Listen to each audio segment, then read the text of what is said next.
There is a specific moment we almost never notice. It's not the moment something strange appears. It's not the moment data doesn't quite fit. It's the moment when confidence quietly replaces verification. That moment doesn't feel dramatic. It feels like relief. The explanations start to sound familiar. The language becomes cleaner. The story becomes repeatable. And that's usually when we stop watching. Most of the time, nothing bad happens right away. The system keeps working. Predictions remain mostly accurate. No alarms go off, which is exactly why this moment matters. Because the most serious mistakes rarely happen when something breaks. They happen when everything seems to be working well enough. In this video, we're not going to focus on one object, one anomaly, or one mysterious event. We're going to look at a pattern that repeats across many different stories. A pattern that begins the same way every time. First, something unusual appears, then it gets explained, then it gets filed away. And then, slowly, the questions that mattered most stop being asked. By the end of this video, you'll be able to recognize that moment.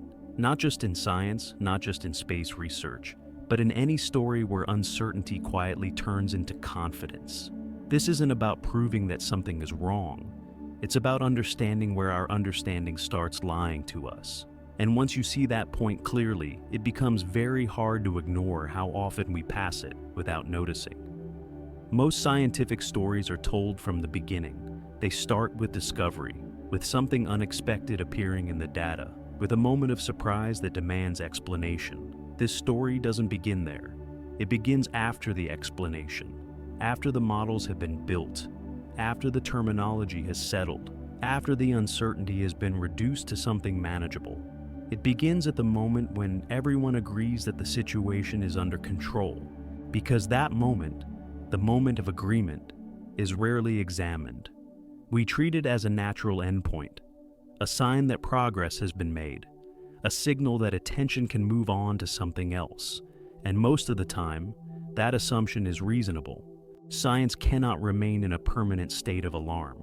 Every unresolved question cannot demand equal urgency.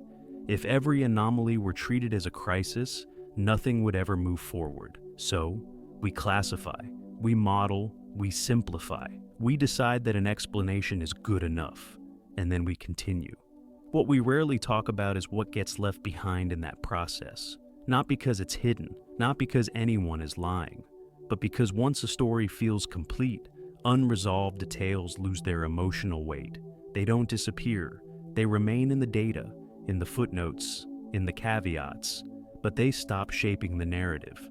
This is where a subtle shift happens. Instead of asking, "What is this telling us?" the questions change to, "How does this fit into what we already know?"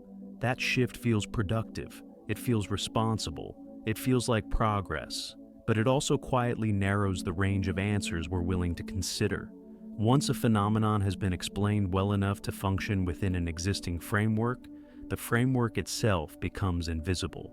We stop testing its limits as aggressively. We stop asking whether the classification is still appropriate. We stop checking whether the assumptions that made the explanation work are still valid under new conditions. Not because anyone decided to stop caring, because caring has a cost. Attention is limited, resources are limited, and uncertainty is uncomfortable. So explanations that reduce discomfort are rewarded. They stabilize the conversation. They allow work to continue. They create the feeling that the situation has been handled. And when nothing immediately goes wrong, that feeling hardens into confidence. This is why the most dangerous moment in many stories is not when something strange appears. It's when that strangeness becomes familiar, when the explanation sounds clean enough to repeat, when the caveats feel minor, when the unresolved parts stop demanding attention. Because familiarity creates distance, and distance lowers sensitivity. From the outside, everything looks normal. The system works. Predictions remain accurate within expected margins.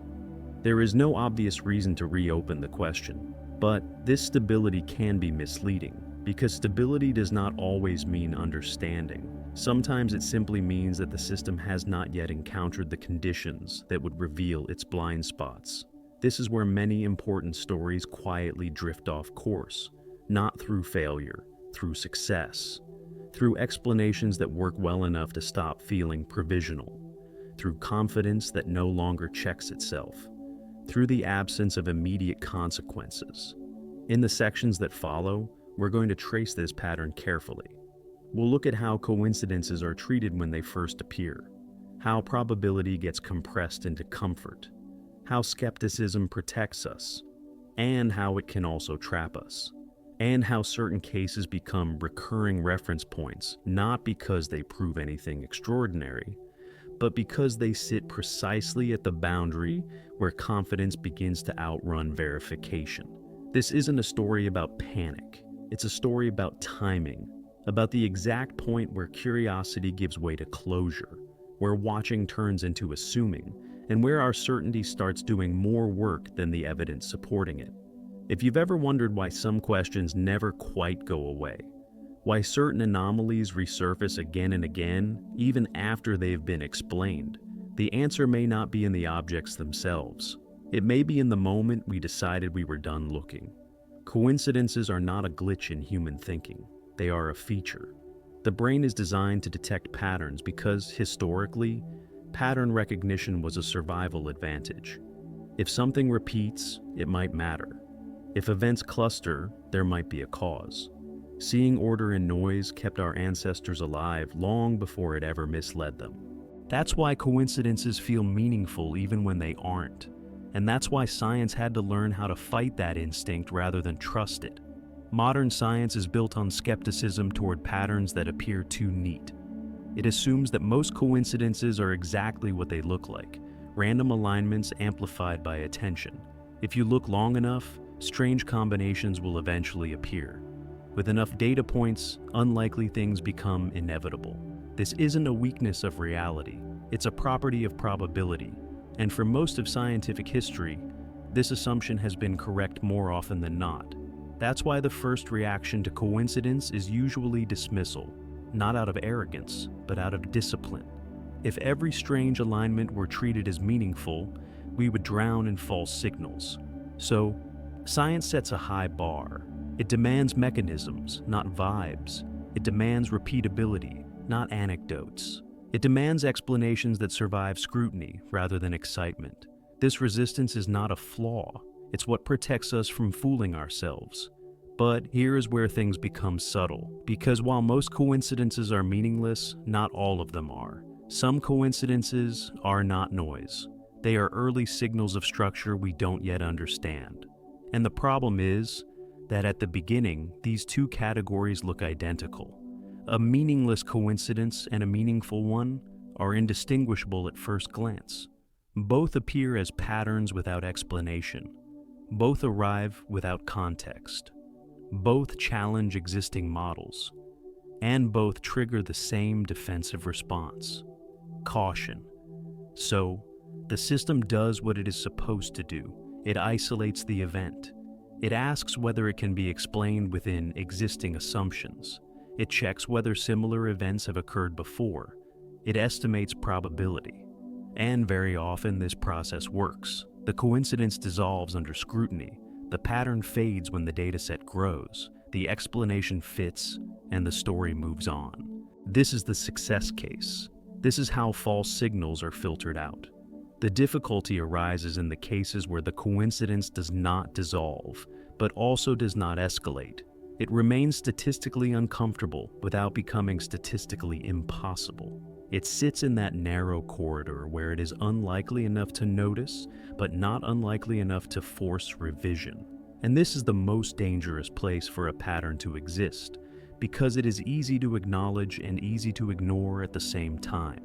At this stage, the language begins to matter. The way the coincidence is framed determines what happens next.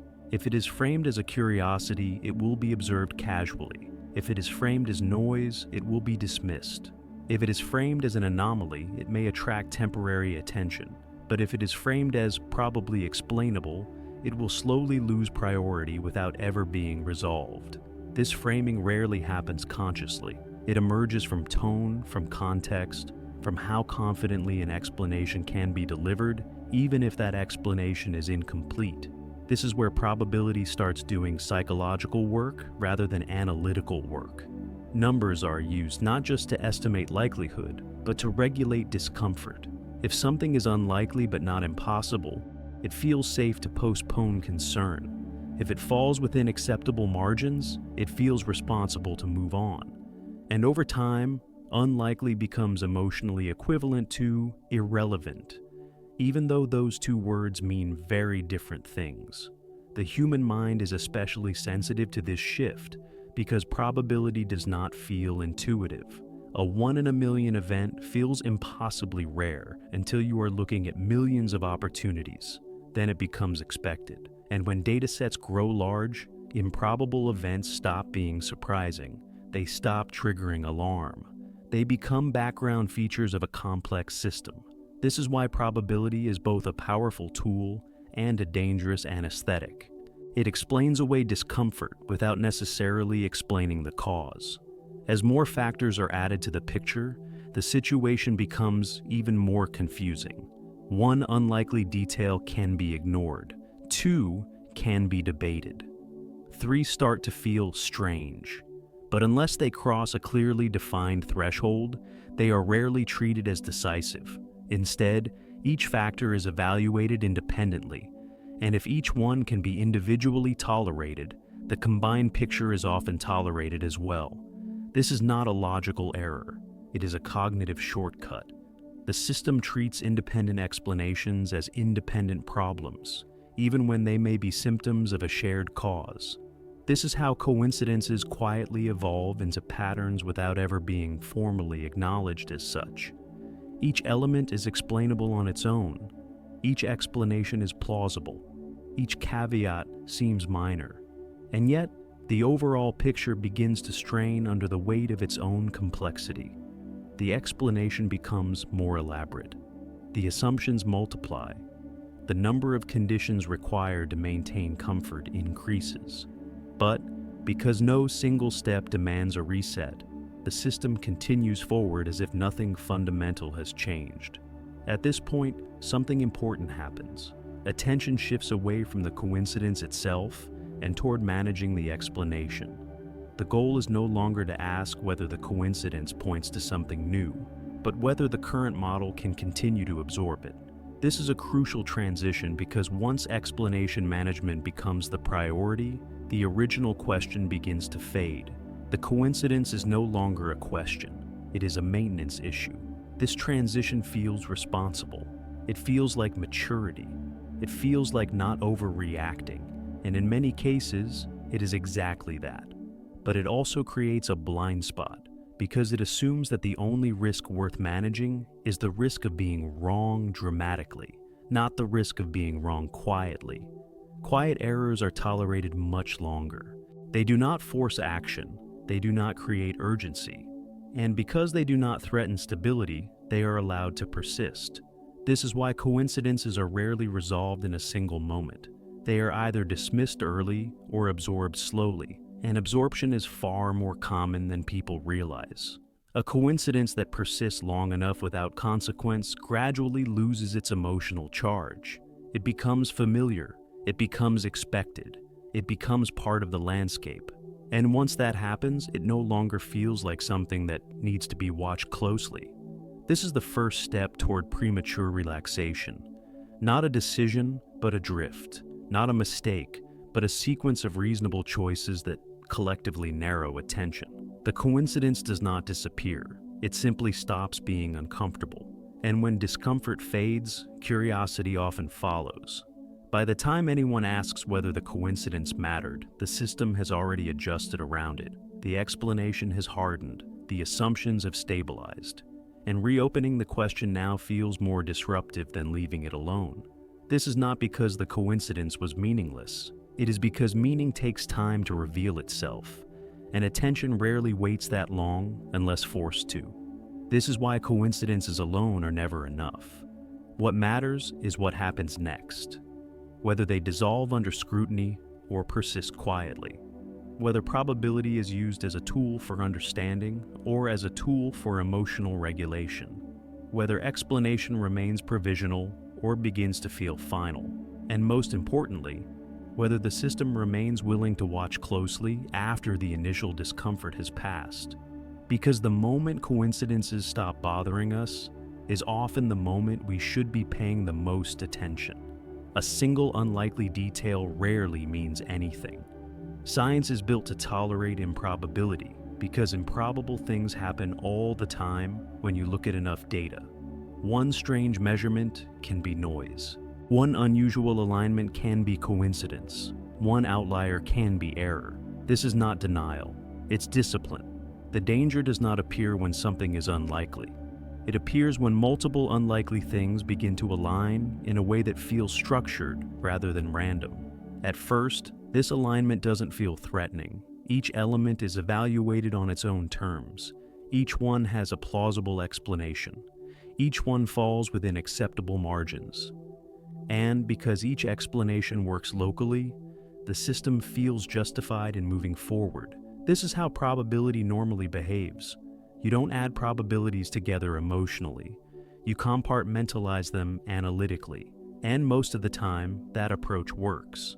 But there is a subtle threshold where this logic begins to mislead. It happens when improbabilities stop appearing independently, when they cluster, when they repeat under similar conditions, when they begin to share timing, orientation, structure, or context. At that point, probability is no longer just describing chance. It starts describing constraint. And constraint is where randomness quietly gives way to mechanism. This is the part we are very bad at noticing in real time, because probability does not announce when it changes character. There is no alarm that goes off when coincidence turns into correlation. There is no clear line where unlikely becomes concerning. Instead, the space between them is gradual, comfortable, easy to explain away one step at a time. One factor is dismissed as rare, a second as coincidence, a third as selection bias, a fourth as confirmation bias. Each response is reasonable, each one sounds responsible. And because no single factor forces a confrontation, the system never pauses to ask the more difficult question: what if these factors are not independent at all? This is where stacking begins to matter, not stacking as sensationalism, but stacking as structure. When multiple unlikely features appear together repeatedly, the relevant question is no longer, how unlikely is each one, but how likely is it that they all appear together for unrelated reasons? That question is harder to answer. It requires stepping back from local explanations and examining the global picture. And stepping back is expensive. It slows things down. It destabilizes assumptions. So it is often postponed. Probability at this stage becomes a comfort mechanism. As long as each element can be individually tolerated, the whole can be tolerated as well. The mind treats the cluster as a coincidence made of coincidences, rather than as a signal. This is not a logical fallacy so much as a practical one. The system is optimized to minimize false positives, not to detect early weak signals of unknown mechanisms. This optimization made sense for a long time. When instruments were coarse and data was sparse, strong signals were rare and obvious. Weak signals could be ignored without much cost. But as sensitivity increases, weak signals become more common. Patterns emerge earlier. Structure becomes visible before mechanisms are understood. And the old strategy, waiting for overwhelming evidence, begins to fail quietly. The stacking problem becomes even more pronounced when time is involved. A single event can be dismissed. Repetition is harder to ignore, but repetition over long periods is also easier to normalize. When something unusual happens once, it attracts attention. When it happens again years later, it feels less urgent. When it happens a third time, it begins to feel familiar. Familiarity reduces alarm, and reduced alarm lowers scrutiny, even though repetition should increase it. This is one of the most counterintuitive aspects of probability. Repetition does not always increase concern. Sometimes it does the opposite. It creates the illusion of safety.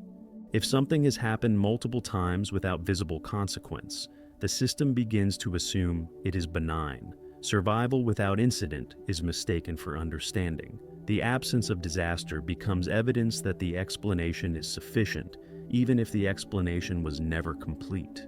Another complication appears when probability is communicated. Numbers that look dramatic on paper often sound trivial when translated into everyday language. A 1 in 10,000 chance sounds small until you realize you are dealing with millions of opportunities. A rare alignment sounds exotic until you are watching a sky full of moving objects over decades. Probability compresses meaning. It strips away context. And when context is stripped away, discomfort fades. This is why stacking rarely feels alarming while it is happening. Each new detail is absorbed into an existing narrative. The story adjusts slightly. Parameters are tweaked, caveats are added. And because the system is flexible, it adapts. But flexibility has a cost. Every adaptation reduces the incentive to revisit the foundation. The explanation grows more complex, but also more protected. It begins to feel like too much work to dismantle, even if dismantling would lead to better understanding. At this stage, something important shifts. The question changes from, "What could this mean?" to, "Can we continue operating under the current assumptions?" That is a subtle but decisive change in mindset. It reframes the problem from discovery to maintenance, from exploration to risk management. And once that reframing happens, probability is no longer used to explore uncertainty. It is used to justify stability. This is the moment where probability stops being a lens and starts becoming a shield. It shields the system from discomfort by keeping attention focused on what is tolerable rather than on what is unresolved. And because nothing breaks immediately, the shield appears to be working. The world does not end. Predictions remain mostly accurate. Systems continue to function. This reinforces the belief that concern was unnecessary. But what probability does not tell you is whether the system is drifting toward a boundary it cannot see yet. It does not tell you whether weak signals are aligning in a way that will only become obvious under different conditions. It does not tell you whether the current explanation will remain valid as sensitivity increases, as context changes, or as dependencies grow. Probability describes the past. It does not guarantee the future. This is why stacking is so uncomfortable to deal with honestly. It asks us to notice patterns before they become undeniable. It asks us to treat early structure as potentially meaningful without jumping to conclusions. It asks us to live with uncertainty longer than we want to. And that goes against the incentive structure of most systems. Closure is rewarded. Continuity is rewarded. Stability is rewarded. Provisionality is tolerated only briefly. So, when multiple unlikely things begin to align, the system faces a choice. It can reopen the question, widen the frame, and accept instability. Or it can continue forward, managing the explanation as it goes, trusting that if something truly important emerges, it will eventually force attention. Most of the time, the second option wins. Not because it is correct, but because it is easier. And that choice is rarely explicit. No one says, "We are choosing comfort over curiosity." The choice is distributed across small decisions, across tone, across framing, across what gets funded, published, repeated, and remembered. The stacking happens quietly. The corridor of acceptable explanations narrows slowly, and by the time anyone asks whether the pattern matters, the system has already learned how not to see it. This is why stacking is not proof of anything by itself. It does not demand panic. It does not guarantee a hidden mechanism. What it does demand is attention. Sustained, uncomfortable attention that does not resolve itself quickly. And attention is exactly what tends to fade once explanations begin to feel familiar. Which brings us to the next problem. Because even when stacking is noticed, skepticism steps in, as it should. The question is not whether skepticism is justified. The question is whether skepticism remains a tool for understanding or quietly becomes a reason to stop looking. Skepticism is one of the most valuable tools ever invented.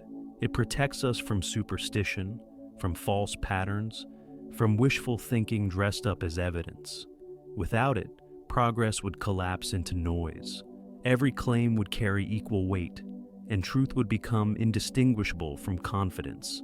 The scientific method is, in many ways, institutionalized skepticism, a process designed to make doubt productive instead of paralyzing.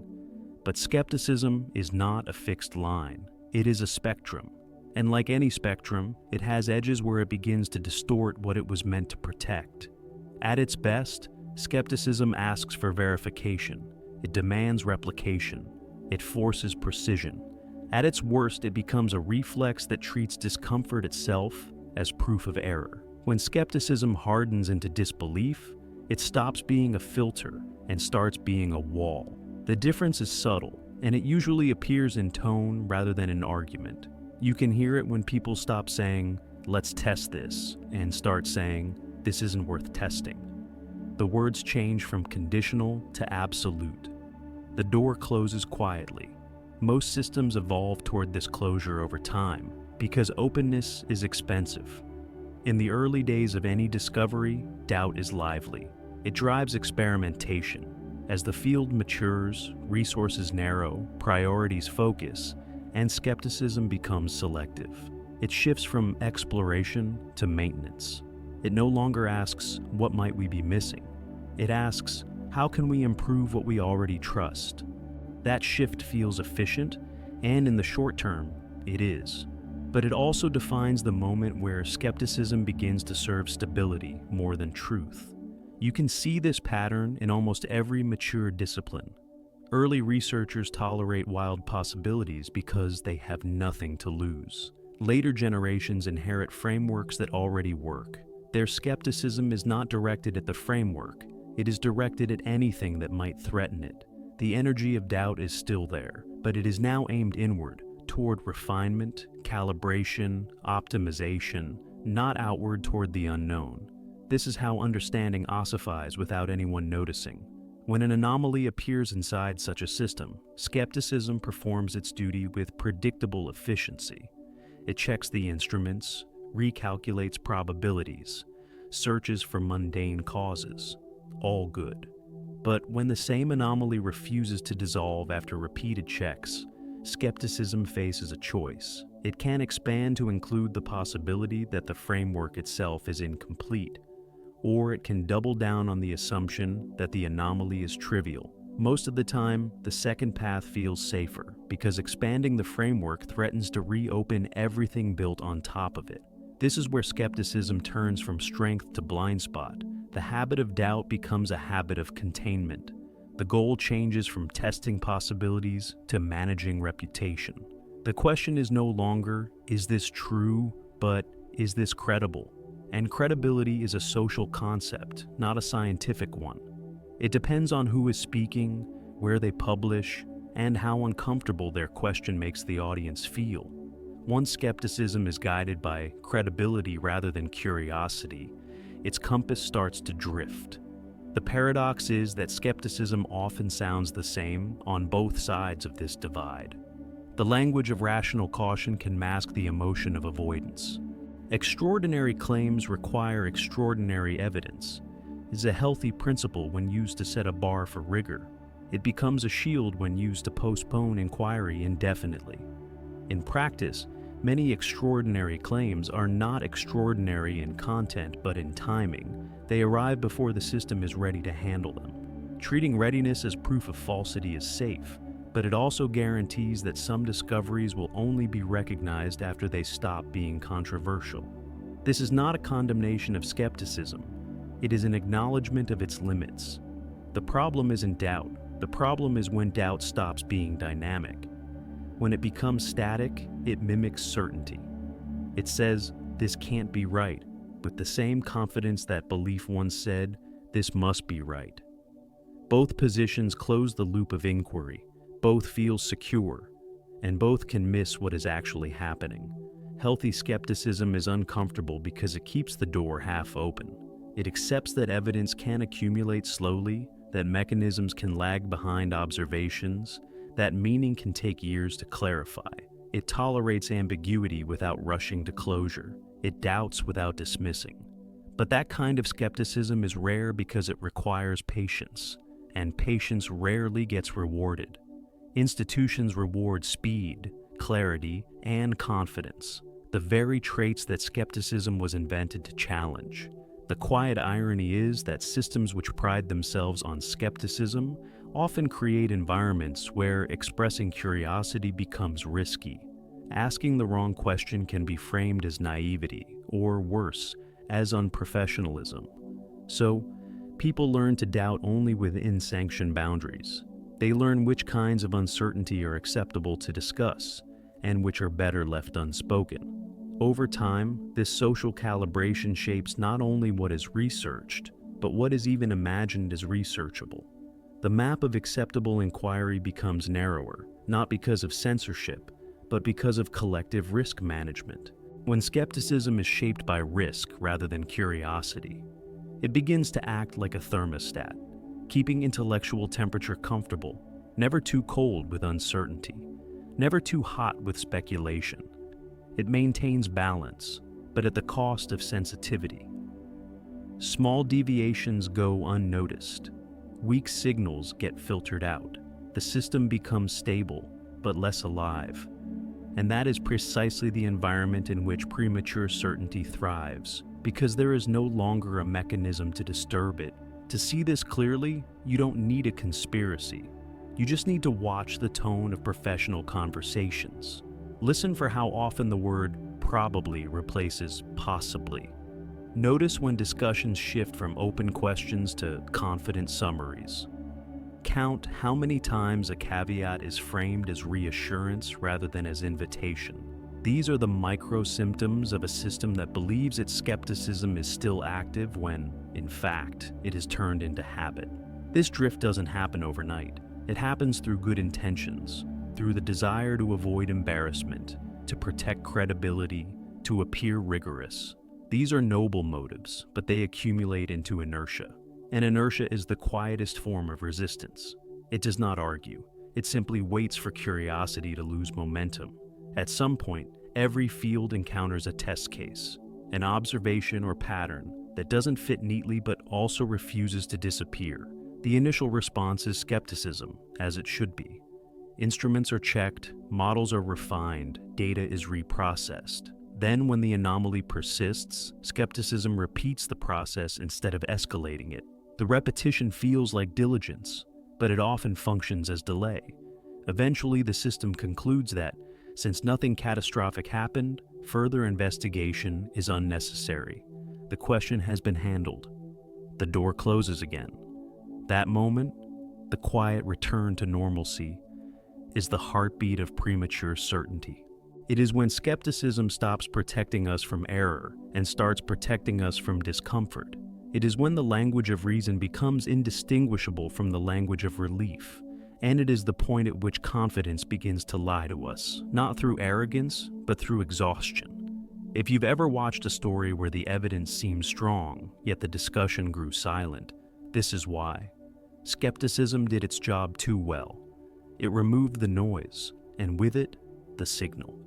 The next sections will follow that silence to its source, how we move from responsible doubt to quiet dismissal, and how that transition turns observation into routine. At this point, it's worth doing something that should be done more often and done more clearly, separating what sounds compelling from what is actually useful. When people hear repeating patterns in the sky, there is a predictable gravitational pull toward mystical interpretations. Ancient calendars, prophecies, hidden intelligence, cosmic messages. The human mind loves these narratives because they turn uncertainty into meaning instantly. They offer closure in the form of a story, but they don't offer mechanisms, and without mechanisms, a pattern is just a mood. So let's be blunt about it. If your explanation depends on a cosmic intention you cannot define, test, or measure, it is not an explanation. If it relies on symbolism rather than physics, it can't help us predict anything. And if it can't predict anything, it can't be used to evaluate whether the pattern is real or imagined. That kind of narrative is emotionally satisfying, but it is scientifically sterile. It may feel like insight, but it produces no leverage. It doesn't tell us what to check next. It doesn't tell us how the pattern would change under different conditions. It doesn't tell us what would falsify it. Now the pivot, because debunking is easy. The harder part is offering a better frame without rushing to certainty. If repeating alignments and clustered timing aren't mystical, what are they? The mature answer is not, there must be an extraordinary cause. The mature answer is simpler. If a pattern persists, it often means we are looking at a system with structure we don't fully understand yet. That structure can be physical, statistical, or observational. Sometimes it's a property of the environment. Sometimes it's a property of the way we measure. Sometimes it's an interaction between the two. This is where the story becomes interesting in the right way, because the universe is full of structures that look like coincidence until you understand the medium they travel through. A signal can seem random until you account for the channel. A trajectory can look independent until you model the field it moves through. A distribution can look accidental until you understand the constraints shaping it. The temptation is to treat each case as isolated. The more productive approach is to ask whether the same invisible structure could be influencing many cases at once. You can think of it like weather. If you only look at where a leaf lands on the ground, every landing seems random. But if you zoom out and see the wind, patterns emerge, leaves cluster, paths align, motion becomes predictable. Not because the leaves are coordinated, but because the medium they move through has structure. The wind is the mechanism. And once you understand the wind, the coincidence disappears. It was never coincidence. It was physics you weren't accounting for. In space, the medium is not empty. It is structured, dynamic, and often poorly intuitive. Fields, plasma, radiation pressure, solar cycles, magnetic geometry, gravitational interactions. These are not decorative details. They are the environment. They are the invisible wind. And when we talk about repeating patterns, one of the least dramatic but most powerful possibilities is that we are seeing the imprint of a structured environment on objects we are treating as independent. Notice what this does. It doesn't require intention. It doesn't require a hidden actor. It doesn't require a single extraordinary object. It only requires that the environment has periodic or spatial structure strong enough to leave fingerprints across time. That is not a sensational claim. It is the default condition of complex systems. The only reason it feels unsettling is that we like to imagine our models already account for the important structures. We like to believe the remaining uncertainty is small. But sometimes the most important structure is the one we simplified away because it was inconvenient to model at high resolution. This is why the phrase, "it's explained," can be misleading even when it is technically correct. An explanation can describe the dominant behavior while missing the structured residue. It can be accurate on average while failing at the edges. It can predict most cases while leaving a repeating minority unresolved. And if that repeating minority is where the pattern lives, then the pattern will persist no matter how many times we say we've explained it. The story will feel closed while the mechanism remains incomplete. This is also why the healthiest approach is not to treat patterns as proof, but to treat them as prompts. A pattern is not a conclusion. It is a question. It asks, what structure are we ignoring? It asks, what assumption is doing too much work? It asks, what variable is acting like a hidden constraint? Those questions are uncomfortable because they point back at the model. They imply that our confidence might be too clean for the world we're describing. The next step is where many discussions go wrong, because people often jump from, there might be a structured environment, to, there must be a single dramatic explanation. But reality rarely resolves that neatly. Multiple small influences can combine to produce a pattern. Observation itself can introduce structure through selection effects and bias. The instruments we use can favor certain detections. The times we look can cluster around certain schedules. Even the way we label and archive data can create artificial repeatability. So, the pivot we want is not from mysticism to certainty. It's from mysticism to disciplined curiosity. From, this means something, to, here is how we would test whether this is structure or noise. That test begins with a simple shift. Stop treating coincidences as events and start treating them as outputs of a system. If the output has structure, you ask what inputs and constraints could generate it. If the output repeats, you ask what in the environment repeats. If the timing clusters, you ask what cycles in the medium. If the geometry aligns, you ask what fields could create preferred directions. You don't need to know the answer yet. You need to know what kind of answer would be meaningful. And this is where a key warning belongs, because it is easy to misuse this frame. Seeing structure everywhere is a trap. So, is refusing to see structure anywhere. The right posture is narrow and demanding. If you believe a pattern is real, you should be able to describe what would make it disappear. You should be able to propose a mechanism that generates it. You should be able to predict where it will show up next, even if only probabilistically. If you can't do those things, you are not looking at a scientific hypothesis yet. You are looking at a narrative. So, we've cleared the field. Not mystical meaning, not easy certainty. A structured system, imperfect observation, and a set of patterns that may be telling us that the medium matters more than we admit. This is the frame that turns a YouTube mystery into a real question. It doesn't promise a final answer. It promises something better, a way to recognize when our confidence is doing more work than our verification. And that sets up the next stage, because once you adopt this frame, you can see something else, something that changes the tone of the story.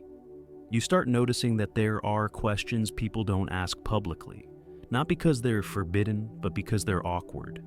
Questions that don't fit into neat summaries, questions that would force a reevaluation of how settled the story really is. That quiet zone where ideas are discussed cautiously without headlines is where the most honest uncertainty often lives. There's a certain kind of question that doesn't belong in headlines, not because it's forbidden, not because someone is hiding it, but because it's the kind of question that can't be summarized without sounding irresponsible. It comes with too many conditions, too much uncertainty, too many we don't know yet. And that makes it socially expensive in a field where credibility is partly maintained through clarity. So these questions don't disappear, they simply migrate. They move away from public certainty and into quieter spaces. Cautious conversations, technical side notes, private emails, the "we should keep an eye on this" remarks that never become a formal claim. If you've never worked inside an environment where accuracy matters, this can sound suspicious. People imagine secrecy, but most of the time, it's not secrecy at all. It's risk management. It's the recognition that the public narrative is not built for uncertainty. The public narrative wants clean sentences and stable conclusions. The internal reality of research is often the opposite. Messy signals, incomplete mechanisms, probabilistic language that sounds weak if you don't understand why it must be weak. So, the system creates a split. Publicly, it speaks in summaries. Privately, it speaks in caveats. This split produces a strange illusion. From the outside, the story looks finished. The object is classified. The anomaly is explained. The pattern is dismissed as coincidence or absorbed into a model. The public message is calm, but inside the field, the tone can remain subtly uneasy. Not dramatic, not panicked uneasy, in the way a good engineer feels about a system that works, but requires too many exceptions to keep working. People don't say this is wrong. They say this is complicated. They say we should watch this over the next cycle. They say it's probably nothing, but the clustering is odd. They say it would be nice to have better data. These are not statements of fear. They are statements of incomplete closure. What makes this quiet zone important is that it's where honest uncertainty tends to survive after the public narrative has cooled. It's where the questions remain alive long enough to be revisited when instruments improve or context shifts. And it's also where you can sometimes detect the early signs that a story is becoming protected. You hear it when the conversation turns from curiosity to containment, when the goal becomes to keep the story from becoming unstable rather than to understand what is unstable within it. Again, this isn't cynicism, it's a structural pressure. Once an explanation is tied to a wider framework, Destabilizing it becomes costly.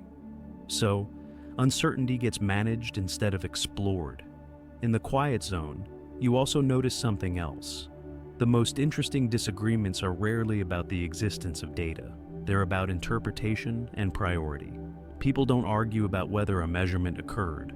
They argue about whether it matters. They argue about whether it should change anything. They argue about whether the pattern is telling us something about the object, or about the environment, or about our own selection effects. And because those arguments cannot be resolved quickly, they don't travel well into public space. They get stuck in technical language. They get softened by qualifiers. They turn into open questions that stay open for years. This is why the words "no one is claiming" can be simultaneously true and misleading. It is often true that no one is making a formal claim, especially a bold one, but the absence of a formal claim is not evidence that the underlying question is trivial. It is evidence that the system is behaving responsibly under uncertainty. It's choosing not to lock itself into a public narrative that it cannot defend with high confidence. In other words, the quiet zone exists not because science is hiding something, but because science is cautious when it is honest. The problem is that the public often interprets that caution as closure. If there is no claim, the story feels settled. If the story feels settled, attention fades. And when attention fades, some questions are postponed far longer than they should be. This is exactly where the most powerful kind of intrigue comes from. Intrigue that doesn't require conspiracy. Because the question becomes, if the public story is so stable, why does the quiet zone remain uneasy? What is it that keeps returning, case after case, as a soft friction that never fully resolves? What is it that experts treat as probably fine, but still keep on a mental list of things worth monitoring? Those lists are not dramatic. They are not secret. They are just the natural byproduct of working in a world where models are always partial. But they matter because they are often where future revisions begin. And here is the detail that makes this feel sharper than it should. Quiet uncertainty tends to cluster around boundary cases, around the objects and events that sit right on the edge of classification. Not because those cases are necessarily extraordinary, but because they stress the assumptions. They produce structured variability. They produce exception stacking. They invite interpretive drift. They don't break the system. They expose its seams.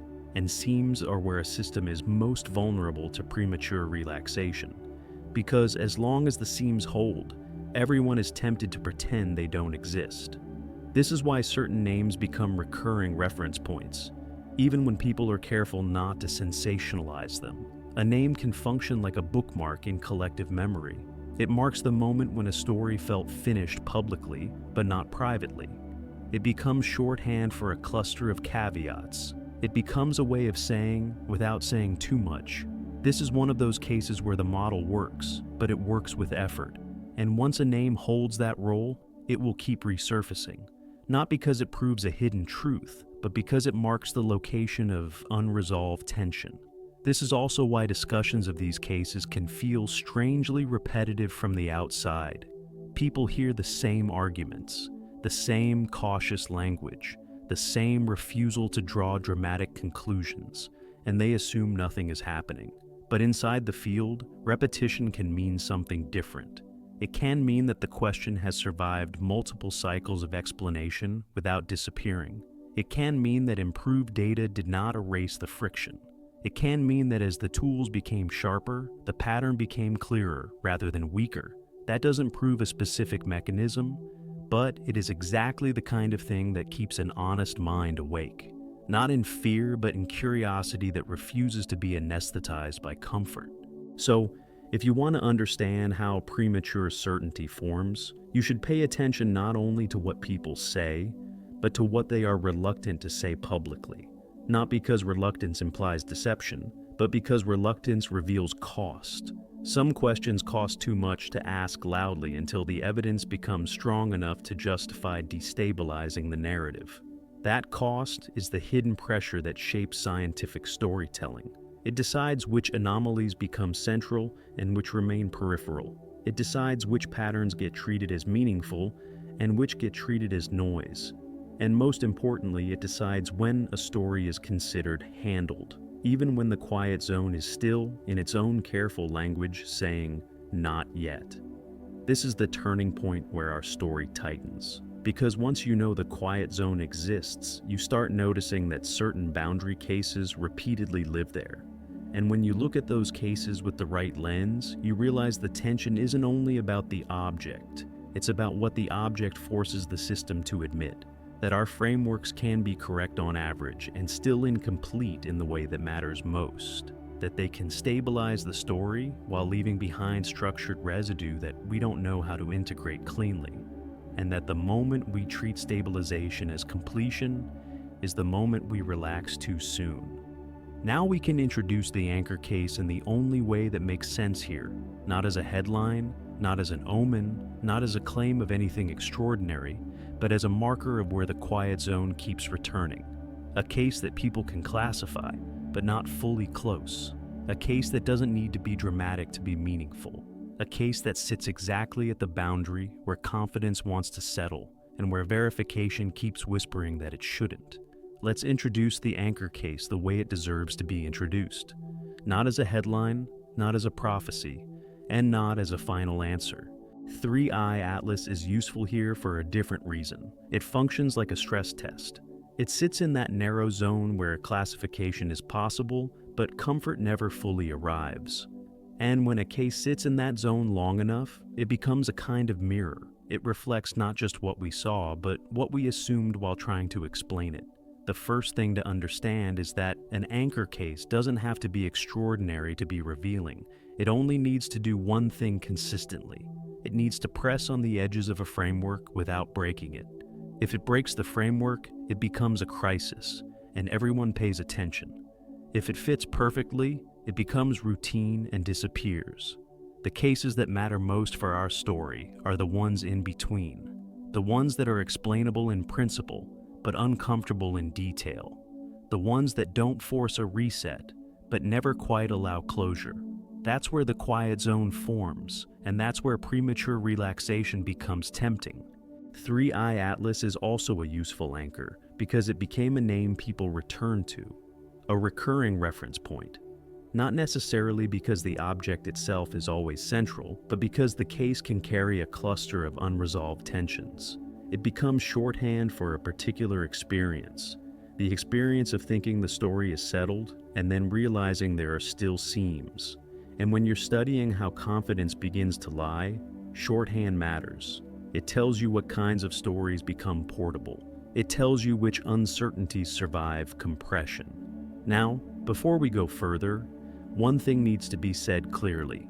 There is a difference between using a name like 3i Atlas as a marker and treating it as a conclusion. The marker approach is careful. It says, this is a case that repeatedly brings us back to the same kinds of questions. The conclusion approach is reckless. It says, this name proves something extraordinary. We are not doing that. We're tracking the pressure points, not selling an answer. So, what are the pressure points? In cases like this, you often see the same sequence. The object enters the conversation in a category that seems stable. The early framing is calm. We know what this is, broadly speaking. That framing is not dishonest. It's practical. The system needs a bucket. Then, as more information is gathered, small frictions appear. Not cinematic contradictions, small deviations. Unusual structure in the variability, a need for caveats that begin to stack, a slow drift in how the explanation is phrased. And because none of this crosses a clean threshold, the case stays explained, while also staying open. That dual state is where our minds begin to misbehave, because we prefer one label at a time. We prefer finished stories. This is where people often make an error in expectation. They assume that if a story is not finished, it will feel unfinished. They assume it will be debated loudly, constantly, with clear disagreement. But that's not how most real uncertainty behaves. Real uncertainty often sounds calm. It sounds careful. It sounds like professionals choosing their words. It sounds like probably, likely, within expected margins, paired with occasional, but we should keep monitoring. And when you hear that tone enough times, you begin to treat it as closure. Not because closure is stated, but because closure is implied by calm. This is why an anchor case can persist for so long without triggering action. The case doesn't look like a threat. It looks like a file in a cabinet. It looks like a question that has been handled, and if the system continues to function, that appearance hardens. But the real value of an anchor case is not what it looks like in the cabinet. It's what it does when it returns to conversation. It causes a small hitch, a pause, a subtle change in tone. People become slightly more careful, slightly less willing to compress, and that tells you there is unresolved friction that survived the process of explanation. Now, in the culture around anomalies, names like 3i Atlas can accumulate a second life. They can become associated with dramatic narratives, some of them imaginative, some of them irresponsible. That is normal. People will always build stories around what they don't fully understand. But the existence of dramatic narratives doesn't erase the underlying reason the case was interesting to begin with. The mature move is to ignore the drama and focus on the structural questions the case illuminates. What kind of behavior tends to produce exception stacking? What kinds of observational regimes tend to reveal structured variability? What kinds of environments tend to create repeating frictions near the boundaries of classification? Because once you ask those questions, the anchor case becomes less important than the pattern it represents. The case is a lens, and through that lens, you can see how explanation management takes over. You can see how local plausibility prevents global reconsideration. You can see how a system can treat an anomaly as not urgent and still quietly treat it as not fully resolved. You can see how the public story can be calm while the quiet zone remains uneasy. This is where we need to be very clear about what uneasy means in a scientific context. It doesn't mean fear, it means cost. It means the case requires too many conditionals to summarize cleanly. It means the explanation works, but it works with assumptions that feel slightly overburdened. It means the model predicts the broad behavior, but leaves a residue that keeps recurring. And residue matters because residue is often where the next revision begins. Not in the obvious part of the story, but in what the story had to brush aside to remain smooth. If you want a simple mental picture, imagine a straight line drawn across a page. Most points sit cleanly on the line. A few points sit slightly off it. You can still call it a line. You can still use it for predictions. You can still claim the model is correct in the way that matters most. And for many purposes, you would be right. But if the offline points are not random, if they cluster in a repeating way, then they are telling you something. The model may be broadly correct, but incomplete. And if you keep using the model without understanding why those points are offline, you will eventually hit the context where those points are no longer a minority. You will hit the regime where the residue becomes the signal.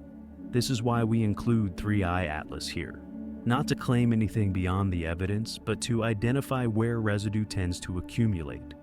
When you track cases like this, you start noticing that the same types of residue reappear, the same kinds of caveats, the same, it's probably fine, but language, the same reliance on parameter tweaking rather than reframing. And that is exactly what we are trying to show in this video. How the system relaxes not because it fully understands, but because it can operate. How closure becomes operational rather than epistemic. How handled becomes mistaken for known. There is another reason anchor cases like this become important in modern contexts. As our observational tools improve, the residue becomes more visible. Higher sensitivity doesn't just add detail. It reduces the margin for ambiguity. It makes small deviations easier to detect. It turns what used to be ignorable into something that repeats clearly enough to demand a response. And that is where the psychological temptation becomes strongest. Because as the residue becomes clearer, you have to choose between two uncomfortable options. Either reopen the story and admit the previous closure was provisional, or defend the story and treat the residue as an annoyance. Most systems under pressure choose defense first. Not because defense is correct, but because defense preserves continuity. This is the real meaning of "we relaxed too soon." It doesn't mean we were careless. It means we accepted the level of certainty that allowed the system to keep moving, and then we let that operational certainty masquerade as understanding. It means we treated calm as proof. It means we allowed familiarity to dull the sense that unresolved details were still meaningful. And because nothing visibly broke, the choice felt justified. Now, if this were only about one case, it would be a curiosity. But it isn't. The anchor case matters because it points to the next stage, the uncomfortable details that show up in many boundary cases, not just this one. And when you line those details up, the story shifts. You stop asking, "Why is this case weird?" And you start asking, "Why do our explanations keep producing the same kinds of residue?" You stop focusing on the object and start focusing on the framework. And once you do that, the entire pattern becomes clearer. Structured variability, exception stacking, interpretive drift, then calm, then closure, then the quiet zone. Then the name resurfaces later because the residue never truly went away. One more clarification before we move on. In the culture of online discussion, names like 3i Atlas sometimes get described as literal objects of intention, often as a long, flattened, bright green spacecraft-like comet, a sleek alien craft silhouette that feels too shaped to be natural. That imagery is compelling, and it's part of why the name sticks in memory, but imagery is not evidence. The reason the case matters for us is not the imagery. It's the structural role the case plays in the life cycle of certainty. The more we resist being hypnotized by the picture, the more we can learn from the pattern. And the pattern is what remains valuable even when the specific case fades. So, here's where we go next. We're going to take the anchor case lens and use it properly. We're going to line up the kinds of details that don't fully settle, not as a bullet list, not as a pile of weirdness, but as a sequence that reveals a signature. 3 linked frictions that appear across boundary cases, variability that feels structured, exceptions that accumulate, and explanations that drift without reopening the question. Once you see those 3 move together, you begin to understand why calm is not always safety, why explained is not always closure, and why the most important moment in the story is the moment we decide to stop watching. When people talk about anomalies, they often imagine isolated oddities. A strange measurement here, an exception there, something that doesn't quite fit, but also doesn't repeat often enough to matter. That image is comforting because it keeps the problem small. It suggests that uncertainty lives at the edges and stays there, but the cases that quietly reshape understanding rarely behave that way. They don't arrive as singular disruptions, they arrive as sequences. The first friction usually appears as variability that feels structured, not chaos, not noise, but change that follows a shape. The data moves, but it moves within a pattern. The range is not random. Certain configurations appear more often than others. Certain alignments recur. At first, this is easy to dismiss. Systems fluctuate, instruments drift, environments are dynamic, all true. But over time, the variability begins to feel less like scatter and more like constraint. The system seems to prefer certain states, and preference is not something randomness does well. This is where interpretation begins to wobble, because variability with structure sits in an awkward place. It's not stable enough to be declared resolved. It's not unstable enough to be declared broken. It demands attention without demanding action. And because it doesn't force a response, it often gets normalized. The language shifts subtly. What was once unexpected becomes within range. What was once odd becomes consistent with known variability. These phrases are not wrong, but they are incomplete. They describe what is observed without explaining why the structure exists. As time passes, a second friction appears. Exceptions begin to accumulate. Not dramatic failures, but small departures from expectation that require explanation. Each one is manageable. Each one can be handled by adjusting a parameter, adding a caveat, or refining a boundary condition. This is where models show their flexibility. They stretch, they adapt, they continue to function. And again, this feels like success. A model that can absorb exceptions without collapsing is a powerful tool. But absorption has a hidden cost. Each exception makes the model more complex and the explanation less transparent. The center holds, but the edges become busy.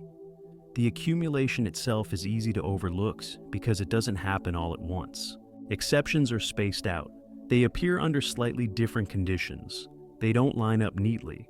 And because they are treated independently, no single exception feels important enough to challenge the overall story.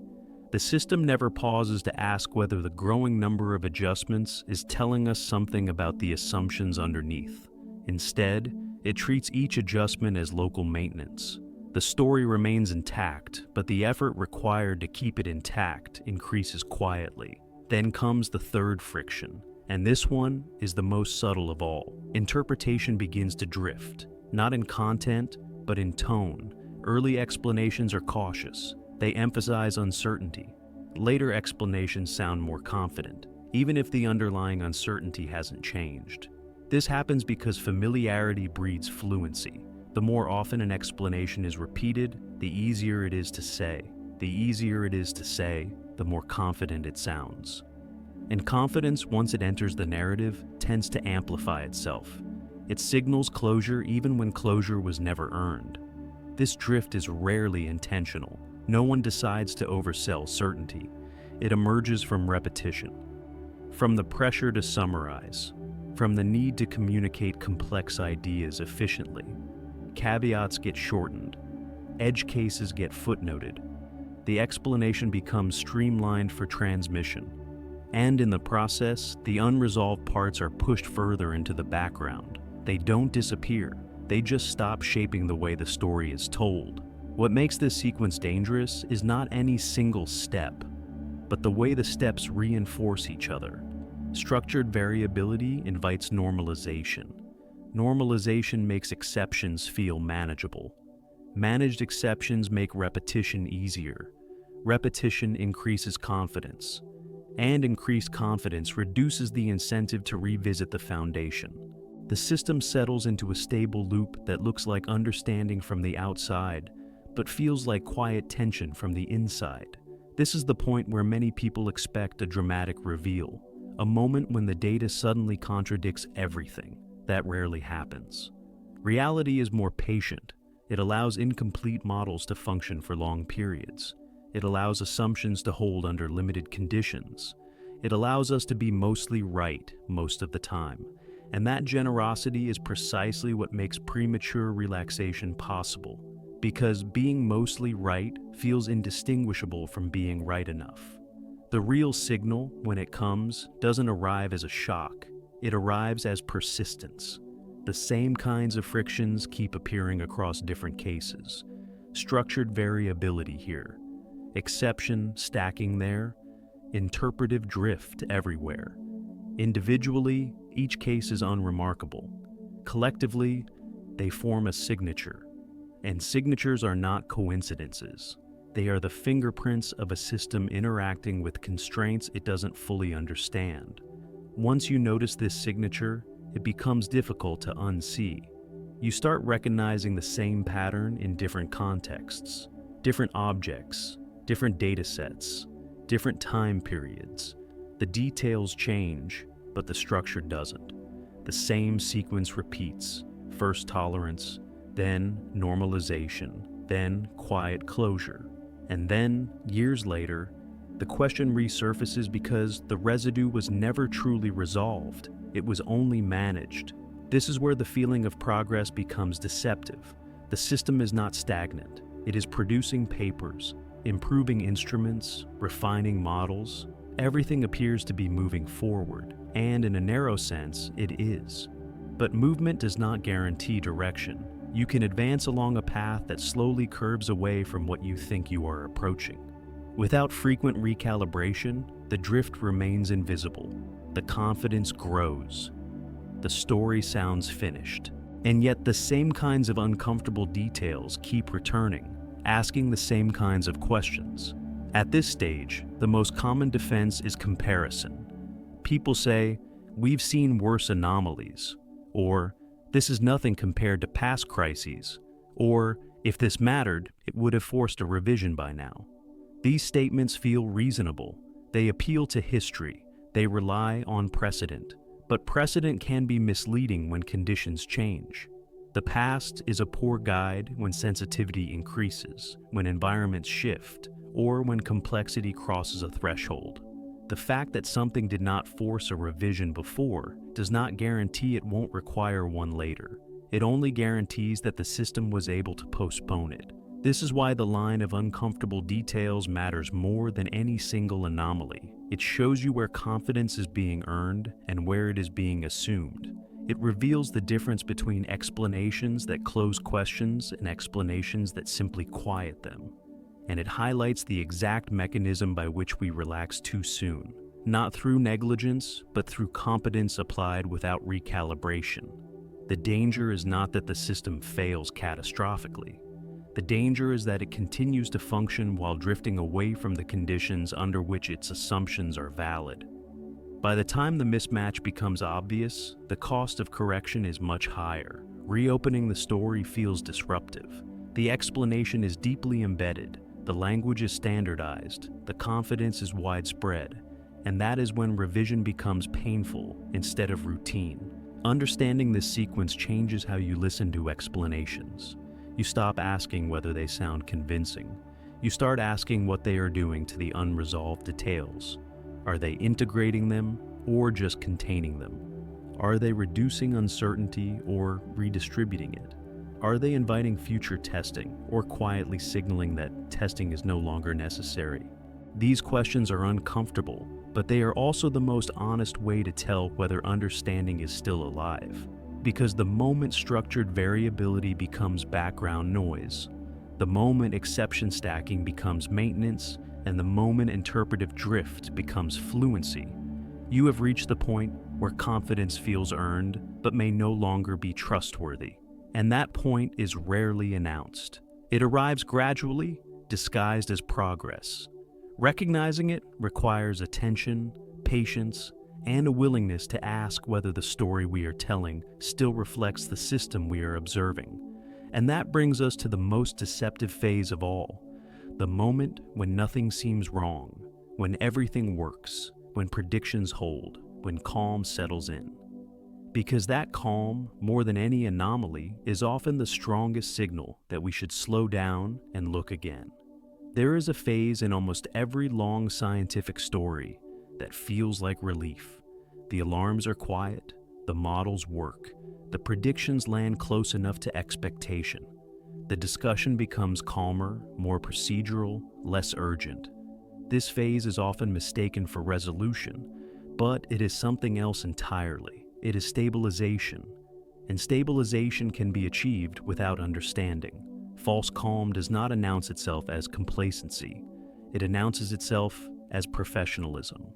The language shifts from curiosity to efficiency, from "what could this mean" to "how do we handle this?" Meetings become shorter, papers become cleaner. The remaining uncertainty is acknowledged politely and then placed at the end of the paragraph. Not denied, not hidden, simply deprioritized. This feels responsible because, in many contexts, it is. Systems cannot operate in a permanent state of doubt. At some point, decisions must be made, models must be used, and work must continue. The problem begins when the calm is misread, when operational success is treated as epistemic success, when the fact that nothing is breaking is taken as evidence that nothing is missing. This is where confidence quietly detaches from verification, not dramatically, not arrogantly, gradually through repetition and habit. The explanation becomes familiar enough that questioning it feels unnecessary, not because the questions were answered, but because asking them no longer feels productive. This is the moment where the phrase, "it's probably fine," does the most damage. Not because it is false, but because it is incomplete. Probably fine is a statement about risk, not about truth. It says nothing about whether the explanation is correct in a deeper sense. It only says that the cost of being wrong has not yet materialized. And when cost is used as a proxy for truth, the system begins to optimize for comfort rather than accuracy. False calm is especially dangerous in complex systems because complexity absorbs error gracefully. Small mismatches don't cause collapse. They redistribute stress. They hide in the margins. They become tolerable inefficiencies rather than visible failures. This makes it easy to confuse resilience with correctness. A system can survive under wrong assumptions for a long time, especially if those assumptions are only slightly wrong. And the longer it survives, the more confident we become that the assumptions must be sound. Another feature of false calm is narrative compression. As the story stabilizes, it gets retold more often. Each retelling removes friction. Each summary smooths out uncertainty. What was once a tentative explanation becomes a default one. What was once conditional becomes declarative. This isn't dishonesty. It's how communication works. But over time, the compressed version replaces the nuanced one in collective memory. The explanation becomes a slogan. And slogans are very hard to question because they feel settled by definition. This is also where institutional memory begins to fail. New people entering the field inherit the stabilized version of the story. They learn the explanation, not the debate that produced it. They see the conclusions, not the unresolved edges. The quiet zone recedes further into the past. Unless someone actively goes looking for the original tension, it disappears. The system becomes confident not because it solved the problem, but because it forgot what the problem originally was. False calm creates a powerful illusion. That time itself has validated the explanation. If this were wrong, we would know by now. This thought feels intuitive, but it rests on a dangerous assumption. That error always reveals itself quickly and dramatically. In reality, many errors reveal themselves only when context changes, when scale increases, when sensitivity improves, when interactions compound. Until then, they remain latent. The absence of consequences is not confirmation. It is simply absence of evidence. This illusion is reinforced by success metrics. If predictions are accurate enough for practical use, the explanation is rewarded. Funding flows. Tools improve. The system becomes more invested in the model. And investment creates inertia. Once enough infrastructure is built on top of an explanation, revisiting it feels disruptive even if it is necessary. The cost of being wrong quietly becomes larger than the cost of being right loudly, and that flips the incentive structure. Calm is protected. Revision is postponed. At this stage, skepticism has already done its work and moved on. Curiosity has been replaced by maintenance. The question is no longer, what are we missing? But what would it take to reopen this? And reopening feels unnecessary because everything appears stable. This is the psychological trap. Stability is interpreted as safety. Safety is interpreted as understanding, and understanding is treated as final. This is why false calm often precedes the most significant revisions. Not because the calm caused the error, but because it delayed its correction. By the time the mismatch becomes undeniable, the system is deeply committed. The language is fixed.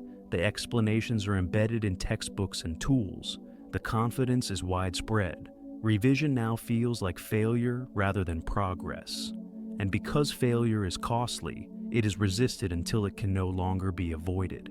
The subtle tragedy here is that none of this requires bad actors or poor science.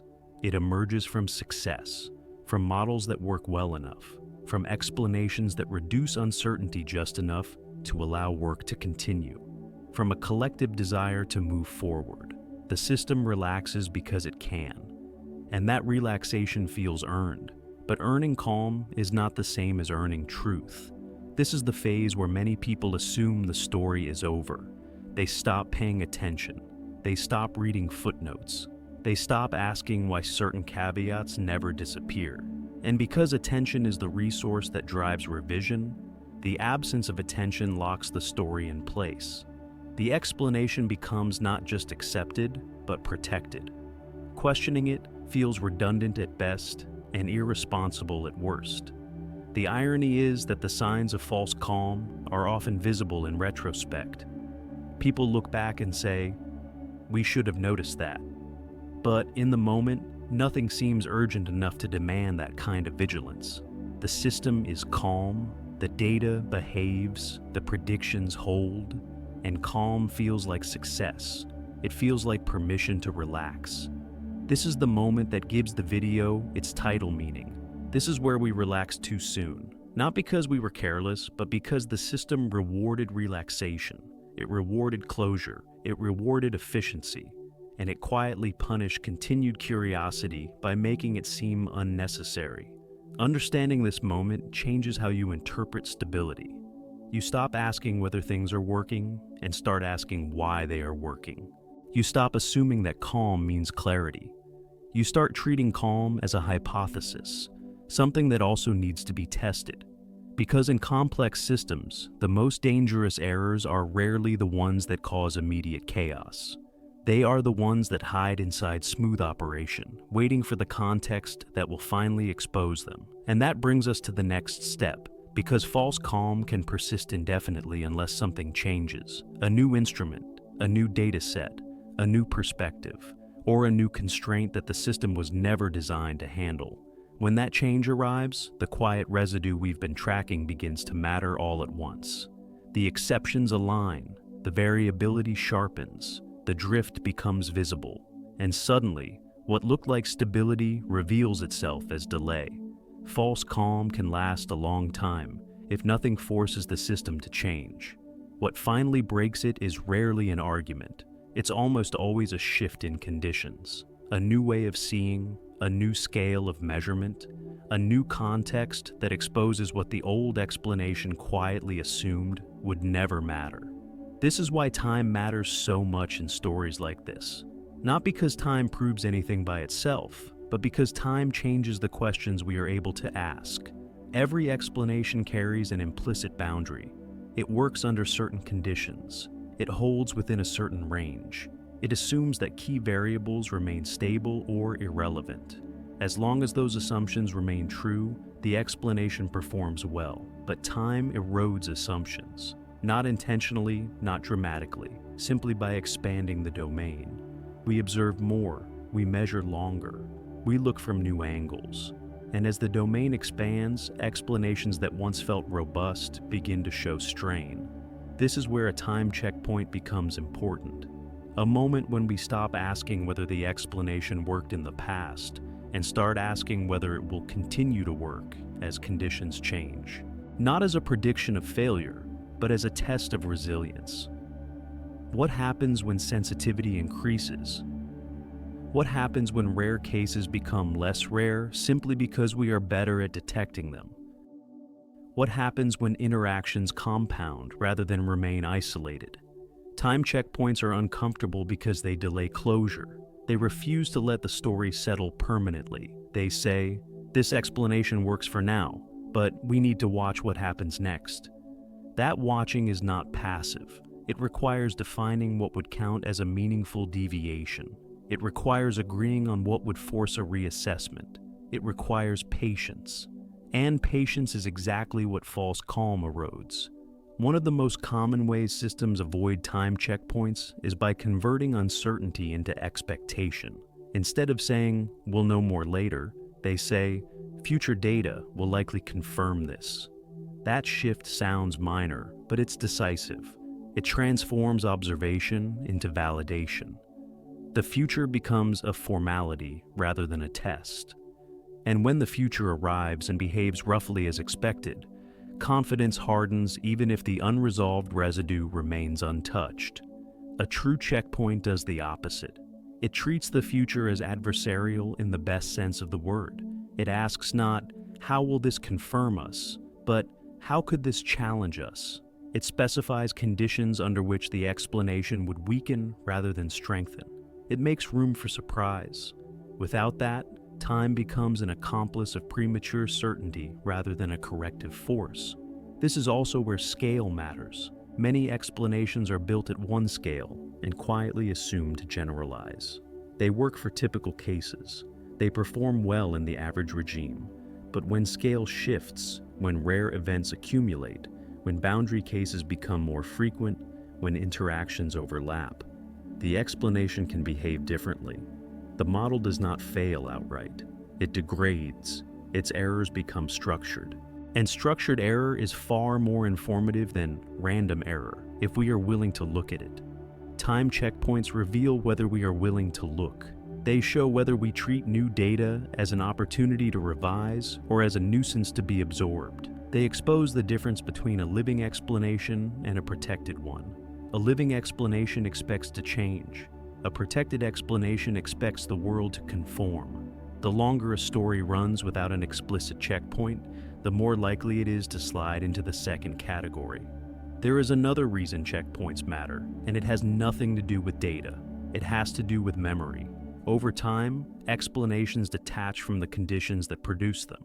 The original debates fade. The reasons certain assumptions were made are forgotten. What remains is the conclusion, stripped of its context. A checkpoint forces the system to reconnect with the context. It asks, do the reasons still apply? Without that reconnection, certainty floats free of its foundations.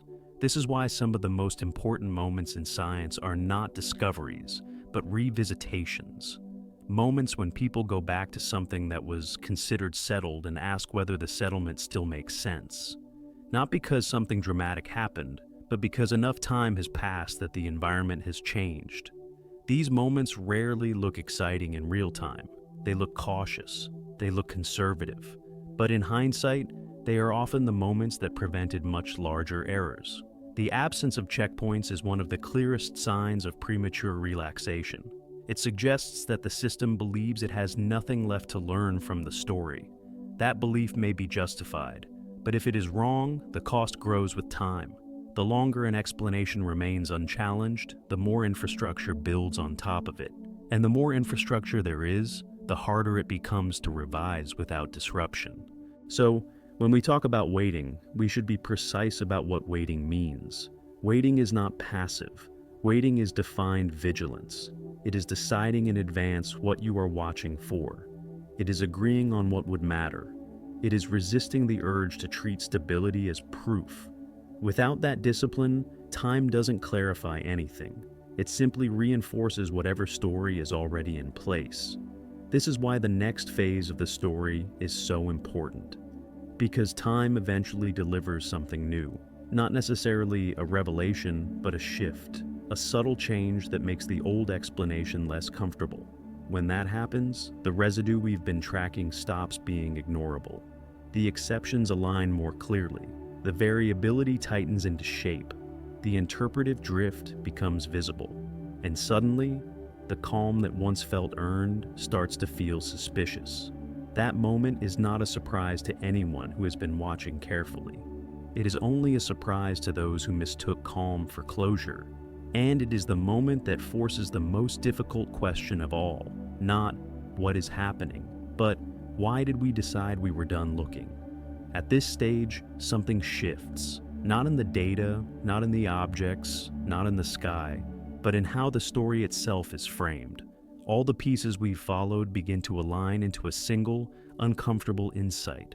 The coincidences, the stacking, the skepticism that hardened into habit, the explanations that stabilized into slogans, the calm that felt earned but wasn't fully examined. None of these were mistakes on their own. Together, they form a pattern, and that pattern points to a failure mode we rarely talk about, because it doesn't look like failure. The realization is simple, but not easy to accept. We didn't miss the signal because it was too subtle. We missed it because it was too compatible with our expectations. The system didn't ignore the data. It processed it efficiently. It classified it, normalized it, and absorbed it into a framework that worked well enough to keep moving. And that efficiency became the problem. The story didn't collapse under contradiction. It smoothed over tension. It replaced vigilance with fluency. It treated familiarity as understanding. This is where confidence begins to lie. Not by inventing facts, but by shortening the distance between works and true. When an explanation works operationally, we start trusting it epistemically. We assume that because it produces acceptable outcomes, it must reflect the underlying structure accurately. But in complex systems, that assumption is dangerous. An explanation can be useful long before it is complete. It can predict well within a narrow domain while failing quietly at the boundaries. And if we stop checking those boundaries, we stop learning. The breakpoint is not a dramatic contradiction. It is the moment we realize that the system was never designed to tell us when to reopen the question. It was designed to move forward. Closure was not earned through verification. It was granted through exhaustion. The questions didn't disappear because they were answered. They disappeared because they became inconvenient to keep alive. And once that happens, confidence fills the gap. It feels like progress. It feels like maturity. But it is also the point where error becomes invisible. This is why the most unsettling part of this story is not any specific anomaly or object. It's the recognition that our methods are excellent at filtering noise, but less effective at noticing when their own assumptions need revision. We build systems to protect us from being wrong loudly. We did not build them to protect us from being wrong quietly. Quiet errors persist, they accumulate, and they only reveal themselves when the context shifts far enough that the old explanation can no longer stretch. The realization doesn't demand panic, it demands humility. It asks us to separate usefulness from truth, to treat stability as something to be tested rather than trusted, to recognize that closure is a decision, not a discovery. And most importantly, it forces us to admit that the moment we feel most comfortable with an explanation may be the moment we should examine it most closely. This is the point where the title of this video stops being a metaphor and becomes a diagnosis. We relaxed too soon, not because we were careless, but because the system rewarded relaxation. It rewarded efficiency. It rewarded confidence. And it quietly discouraged the kind of sustained uncertainty that keeps understanding alive. Once you see this breakpoint clearly, it becomes impossible to confine it to a single case. The pattern scales. It appears in different fields, different eras, different contexts. Anywhere complexity is high and feedback is delayed, the same sequence emerges. Early curiosity, responsible skepticism, gradual normalization, false calm, and then, much later, a correction that feels sudden only because the groundwork for it was laid quietly over years. History is full of examples where models worked well enough to dominate thinking long after their limits were known. Not because people were ignorant, but because the models were useful. They solved real problems. They enabled progress. And because they worked, the unresolved details were tolerated. The corrections came later, not as refutations, but as expansions. And in hindsight, the warning signs were always there. Structured residue, accumulating exceptions, interpretive drift, the same fingerprints we've been tracing here. What changes as we scale up is the cost of delay. In slower systems, errors can persist for generations without visible consequence. In faster, more interconnected systems, the same delay can compound rapidly. Assumptions that were once harmless become liabilities. The window for gentle revision closes. And when correction finally arrives, it feels disruptive not because it is radical, but because it was postponed too long. This is why the lesson here is not be suspicious of explanations. It's be suspicious of comfort. Comfort is the signal that vigilance is fading. It tells you that the system has settled into a story that no longer expects to change. And stories that stop expecting to change eventually collide with reality in ways that feel abrupt and costly. The pattern doesn't care what field it appears in. It only cares about timing. Understanding this gives you something more valuable than an answer. It gives you a lens, a way to recognize when confidence is doing more work than evidence. When explanations are managing uncertainty rather than reducing it, when skepticism has become a gate instead of a guide. This lens doesn't tell you what is true. It tells you when truth is still under negotiation, even if the language around it suggests otherwise. At the beginning of this video, we talked about a moment we rarely notice, the moment when confidence quietly replaces verification. By now, that moment should be clearer. It's not marked by error or failure, it's marked by calm, by familiarity, by the sense that the story no longer needs attention.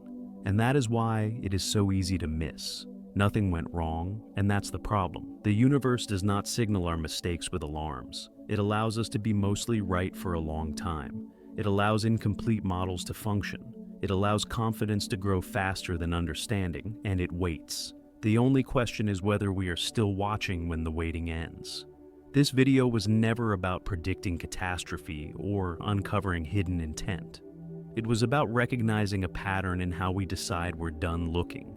Once you see that pattern, you can't unsee it. You start noticing it in stories that feel settled, in explanations that sound too smooth, in moments where relief arrives before understanding does. Understanding is not a destination. It's a process that requires continuous pressure, the pressure to revisit assumptions, the pressure to test comfort, the pressure to keep questions alive even when they no longer feel urgent. When we release that pressure too early, confidence fills the space it leaves behind. And confidence, unchecked, is how we drift away from the truth while believing we are standing still. So, if there is one thing worth carrying forward from this story, it's not fear, it's attention. The kind of attention that doesn't disappear when calm arrives. The kind that asks not only whether an explanation works, but whether it is still earning our trust. Because the most important moment in any story is not when something strange appears. It's when we decide that strangeness no longer matters. That decision is rarely announced. It happens quietly, and if we're not careful, it's the moment where the story truly begins to end.